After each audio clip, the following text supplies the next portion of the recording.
Огромное впечатление произвело на представителей Донецкой Народной Республики посещение мультимедийного исторического парка «Россия. Моя история в Якутии». Экспозиция музея вызвала у непосредственных участников событий специальной военной операции неподдельные эмоции, взволновала до глубины души. Я, конечно, впечатлена, потому что эта экспозиция, она объемна, она колоссальна. И, естественно, меня поразило наличие выставки, связанной с переломным моментом в истории, связанной с нами непосредственно. И да, когда я проходила по коридорам с демонстрацией фотографий, видео, я там задержалась, конечно, потому что, как ни странно, когда мы находимся в Донецке, мы себя очень хорошо контролируем, и можем сказать, что мы суровые дончане. Вот. А когда мы выезжаем за пределы территории, и нас спрашивают искренне о том, как мы себя чувствуем, тут уж сложно эмоции сдержать, поэтому мы такие вот плаксивые. Да, я под невероятным впечатлением.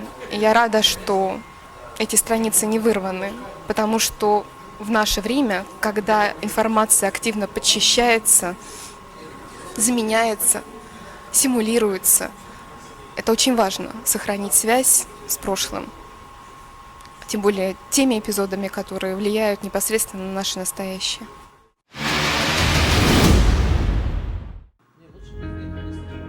В рамках деловой встречи советник главы Донецкой Народной Республики Игорь Кимакурский с председателем Народного фронта Якутии Валерием Лютым, директором исторического парка Дмитрием Соловьевым и руководителем департамента по внутренней политике Александром Трофимовым посетили самую актуальную выставку музея «Украина на переломах эпох». Под большим впечатлением от увиденного гости высказали мнение, что такие проекты должны организованно посещаться подрастающим поколением. Вы знаете, вот я даже в какой-то степени поражен, то, что в достаточно сжатой форме здесь представлено вот прям вот очень логически, грамотно расставлены приоритеты в рамках развития истории нашего государства, как бы оно ни называлось. Это царство, Российское царство, Русское царство, Московское царство, это Российская империя, это Советский Союз, это Российская Федерация. Все очень расставлено по полочкам. И я вот посмотрел, что фактически можно заинтересовать тех же детей, тех же студентов, которые могут сюда приходить. А это сегодня, в принципе, по большому счету, нужно им. В первую очередь, чтобы они осознавали, в каком государстве они живут. И вот для них вот этот час, проведенный в рамках этого музея, это, знаете, это вот как некая опорная точка, от которой они каждый может потом где-то прочитать книгу, где-то что-то посмотреть в интернете. То есть узнать более подробно то, что его заинтересовало. А таких вот точек, которые могут заинтересовать, здесь огромное количество. Вот по развитию региона, по развитию нашей страны. И, конечно, меня очень поразило то, что здесь, в Саха-Якутии, вот эта вот часть, посвященная тому, что происходит сегодня на Украине. Потому что для нас это важно, чтобы жители понимали те процессы, которые сегодня происходят на Украине, и понимали, что это часть нас, что это вот даже вот здесь вот прозвучало, что, например, много жителей Донбасса, которые всегда себя считали частью Российской империи, Советского Союза, Российской Федерации, они себя считали, да, де юре они были где-то в другом государстве, но де-факто они себя считали русскими людьми, что они принимали участие в развитии этого региона. Вы знаете, насколько это важно, и нам понимать это важно. Вот для меня некоторые были и открытия, для меня, 50-летнего мужчины, были и открытия для человека, который интересуется историей своей страны. До меня даже здесь, в этом парке, были вот какие-то вот такие открытия. И, наверное, вы наблюдали за моей реакцией, что я на некоторые вещи реагировал как обычный молодой ребенок там, или молодой юноша, который вот я вот увидел вот это, я этого не знал. И для меня уже здесь открылись какие-то новые возможности, которые я буду пробовать реализовывать для того, чтобы вот именно эта, то есть интерактивность, она была доступна максимальному количеству наших детей. Вот я перед собой так ставлю задачу, потому что у нас в Донецкой Народной Республике нет такого парка замечательного, исторического. А значит, мы будем реализовывать его с помощью какого-то другого интерактивного доведения до детей. Это может быть какая-то, может быть, мобильная версия для телефона, это может быть какие-то интерактивные уроки в рамках преподавания истории. Но то, что вот я сегодня увидел, это и важно, и нужно, и правильно, и своевременно. Вот это, наверное, вот самые, наверное, такие вот определения, которые вот для меня сегодня вот, ну, явно видны. Было предложено решение о необходимости усиленного взаимодействия между отраслями культуры и образования. Такие проекты необходимо транслировать в общество широкомасштабно. Руководитель департамента по внутренней политике Александр Трофимов поддержал предложение и сообщил, что в ближайшее время данный вопрос будет обсуждаться с органами управления образования Республики Саха-Якутия. Также в ходе переговоров директор исторического парка Дмитрий Соловьев и Игорь Кимаковский договорились о сотрудничестве в рамках работы над будущей выставкой «Якутия. Донбасс» по вопросам участия якутян в боевых действиях в зоне специальной военной операции, поддержки восстановления освобожденных территорий и оказании гуманитарной помощи его жителям. Советник высказал готовность оказать проекту всестороннюю поддержку. Нам необходимо налаживать связи. Вот и даже мой приезд сюда на территорию Саха-Якутии, это вот как раз один из этих примеров. Второй пример – это как Саха-Якутия помогает нашей республике, нашему Кировскому, как помогает нашим детям, нашим школам. И вот такие связи опять-таки рождают, вот как они были порождены тем же Советским Союзом, когда большое количество дончан ехало и жило здесь на территории. И вот мы сейчас создали еще одну связь. И вот, может быть, как раз вот эта связь и будет вот этой отправной точкой для того, чтобы у вас здесь в республике, в музее вашем появились какие-то новые артефакты, которые будут рассказывать вам о героических страницах воинов, которые воюют от вас в составе добровольческого подразделения «Богатырь» или «Батор», которые, вот ваши ребята, которые воюют в других подразделениях, то есть получить учебники, по которым оболванивали украинских детей. То есть я думаю, что вот благодаря вот таким связям, я думаю, что у вас в музее это все будет появляться.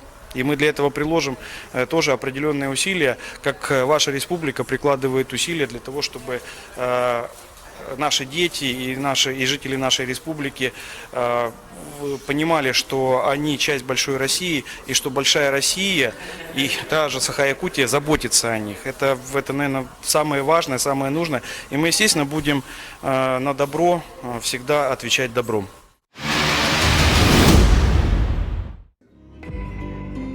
Гости посетили выставки «Современная история Якутии» и 100 именных алмазов, приуроченных к столетию ЯССР. Они отметили уникальность идеи алмазной выставки, которая не только рассказывает о природных богатствах республики, но и увековечивает имена героев выдающихся людей. Не оставила никого равнодушным выставка «Герои с вечно русским сердцем», посвященная героям Великой Отечественной войны и специальной военной операции. В регионах чтят память тех ребят, которые добровольцами ушли начиная с 2014 года, которые многие из них погибли, там получили заслуженные награды на территории Донецкой и Луганской народных республик. Такое есть. Вот даже, вот, например, мой друг Водяной, это Агранович Сергей, который был тоже одной из легенд разведки Донецкой Народной Республики, который вместе с Моторолой начинал и создавал Спарту. Он погиб, а память о нем уже увековечена в городе Воронеже. Сейчас там панно делается на здании, которое находится рядом с военным училищем и с одной из школ города Воронежа. И там будет увековечена в виде такого очень хорошего, красивого художественного граффити его личность как человека, который всегда чувствовал, то есть он командир народной милиции, то есть командир роты Спарты. Он легендарный командир, но он всегда чувствовал себя советским, не советским, а он всегда чувствовал себя русским человеком. И приятно, что вот он увековечен в Воронеже, где он был прописан, где училась его дочка, где он хотел продолжить в дальнейшем свою жизнь, уйдя на пенсию как военнослужащий. Что интересно, что он уже в принципе был пенсионного возраста, он мог уйти на пенсию, но он посчитал нужным остаться в рядах, и он остался в рядах теперь Небесного воинства. Ну, то есть вот это вот как раз те примеры, которые показывают, и вот что у нас общая историческая память. И вот я приятно удивлен, что это есть в тысячах километрах от нашего в Донбасса, от нашей Донецкой Народной Республики. То, что я здесь увидел в Якутске, что нас понимают и чтят память о тех ребятах, которые проявили героизм на полях сражений на Донбассе. Немаловажно отметить, что исторический парк «Россия. Моя история» в Якутске стал первым среди сети исторических парков, который посетил советник главы ДНР Игорь Кимаковский с коллегами. Гости были под впечатлением от возможностей музейного комплекса и оставили теплые отзывы о его посещении. Якутянам в первую очередь это слова благодарности. Слова благодарности за то, что этот благословенный край рождает людей, которые сегодня воюют добровольцами в Донбассе, на нашем Донбассе. Я благодарен вашим жителям, и я думаю, что выражу мнение и главы Донецкой Народной Республики, и всего нашего коллектива, который сегодня практически все практически работают как антикризисные менеджеры, от всего нашего коллектива, что мы видим ту помощь, которую оказывает регион Донецкой Народной Республики. Что только за 2022 год на территории Кировского, это нашего населенного пункта, было отремонтировано силами республики 31 объект.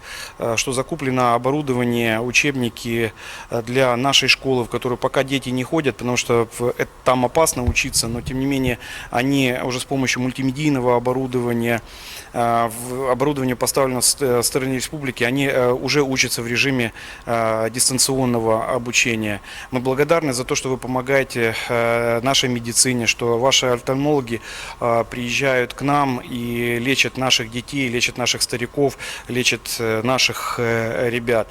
И я вижу, что эти связи упрочняются, потому что уже на этот год уже создана примерно точно такая же программа. И главное, что мы понимаем, что вы понимаете наши нужды. Поэтому большая благодарность и в пожелании от нас, оно всегда звучит, наверное, вот, может быть, немножко однообразно, но правильно. Да? Мы всегда желаем мирного неба. Мирного неба в вашей земле, потому что понимаем, что это очень важно.